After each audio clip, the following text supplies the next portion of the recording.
में हो गया भयंकर बवाल। आरोपी छात्र के घर पर चला बुलडोजर। प्रशासन के एक्शन पर उठे सवाल। राजस्थान के उदयपुर में स्कूल के अंदर बच्चों के बीच विवाद हो गया। और तो और एक बच्चे ने दूसरे बच्चे पर चाकू से हमला कर दिया। इस हमले में एक बच्चे की हालत काफी गंभीर बनी हुई है। हालांकि बच्चे के इलाज के लिए बाहर से डॉक्टर को बुलाया गया है जो बच्चे का इलाज कर रहे हैं। लेकिन इस घटना के बाद उदयपुर में भयंकर बवाल हुआ, आगजनी हुई। प्रशासन को कड़ा कदम उठाना पड़ गया। इसी बीच जब आरोपी छात्र के घर पर बुलडोजर एक्शन भी हो गया। जी हां, चाकू मारने का आरोपी लड़का जिस घर में रहता है, आज शनिवार को अधिकारियों ने उसे बुलडोजर से ध्वस्त कर दिया। उदयपुर जिला प्रशासन ने आरोपी के परिवार को अपना सामान हटाने की अनुमति देने के बाद खांजी पीर की दीवान शाह कॉलोनी में स्थित घर में तोड़फोड़ की। बाद में पता चला कि आरोपी अपने परिवार के साथ उस घर में किराए पर रह रहा था। अब इस एक्शन के बाद उदयपुर प्रशासन सवालों के घेरे में है।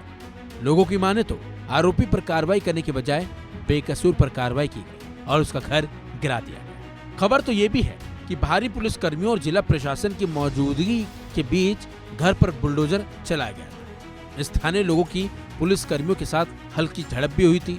लोग घर के बाहर इकट्ठा हो गए थे और बोल भी रहे थे कि आरोपी यहाँ किराए पर रह रहा था। इसमें उनके मकान मालिक का क्या कसूर है? पुलिस कर्मियों ने लोगों से घर के बाहर का क्षेत्र खाली करने के लिए कहा, जिसके बाद कहासुनी हुई। जिला प्रशासन ने अवैध निर्माण बताकर घर को तोड़ दिया। उदयपुर कलेक्टर अरविंद कुमार का बयान भी आया। उन्होंने कहा कि हमारी प्राथमिकता बच्चे को उचित इलाज मिले ये है। और तो और डीएम साहब ने यह भी कह दिया कि मेरा सभी से अनुरोध है कि अफवाहें न फैलाएं। आरोपी को यह पता लगाने के लिए हिरासत में लिया गया है कि उसे अवैध हथियार कहां से मिला। इस पर सबसे बड़ी बात तो यह है कि उन्होंने बुलडोजर एक्शन पर कुछ भी कहने से इनकार कर दिया। सुनिए अरविंद कुमार पोसवाल ने क्या कुछ कहा। बिल्कुल, ये इसका मैसेज बिल्कुल क्लियर है कि किसी भी व्यक्ति को अगर वो गलत काम करता है, सरकारी भूमि पे कब्जा करता है, अपराध करता है, तो किसी भी परिस्थिति में शहर का माहौल खराब नहीं कर सकता। और मेरा मानना है कि कानून का जो डर है वो किसी भी व्यक्ति में, अपराधियों में, सभी में, और शासन का, प्रशासन का डर बहुत आवश्यक होता है। और इसी को, और प्रशासन ने जो ये कार्रवाई की है ये पाया गया क्योंकि जब जांच की गई, होता क्या है, केस दर्ज हुआ। केस दर्ज होने के बाद सभी प्रकार की जांचें होती हैं। वो हथियार कहाँ से आया, हथियार किसने सप्लाई किया और किस किस लोगों को हथियार दे सकता है, तो उन सब चीज़ों में ये तथ्य सामने आया था कि उसका घर भी जो है वन विभाग की टीम पे की ज़मीन पे बना हुआ है। तो निश्चित रूप से एक बार कोई चीज़ प्रशासन के ध्यान में आ जाती है तो कार्रवाई करनी पड़ती है। विधि सम्मत कानून के अनुसार कार्रवाई की गई है। पहले को नोटिस दिए गए? सभी नोटिस दिए गए हैं।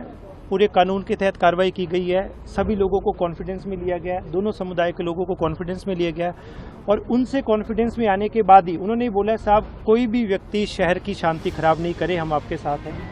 आरोपी 10वीं का छात्र है। उसने कथित तौर पर शुक्रवार को जिले के एक सरकारी स्कूल में अपने एक साथी को चाकू मार दिया था, जिससे मधुबन क्षेत्र में सांप्रदायिक तनाव बढ़ गया। जांच जारी रहने के बाद पुलिस ने छात्र को हिरासत में ले लिया। चाकूबाजी की इस घटना के विरोध में लोगों की भीड़ मधुबन इलाके में इकट्ठा हुई और एक गैरेज में खड़ी गाड़ियों में आग भी लगा दी, जिसकी तमाम तस्वीरें सोशल मीडिया पर वायरल भी हो रही हैं। हालांकि अब मामला शांत हो चुका है।